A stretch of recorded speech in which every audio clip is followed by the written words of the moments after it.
To enable or disable battery draining apps in Samsung Galaxy S9 or S9 Plus. Open Settings. From a home screen, swipe up or down from the center of the display to access the apps screen.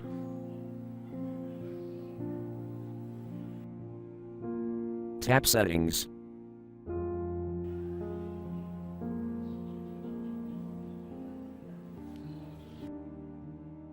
Tap Device Maintenance.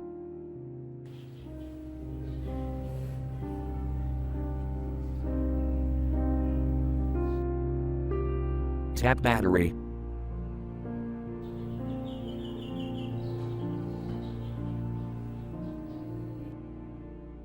Tap More icon.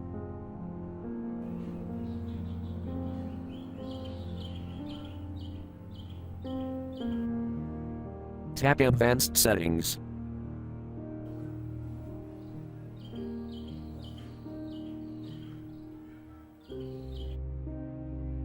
Tap Notification Settings.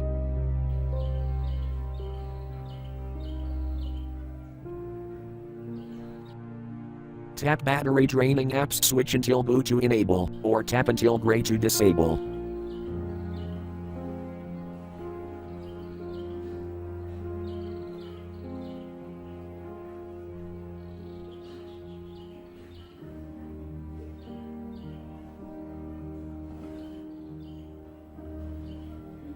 Thank you for watching. Have a nice day.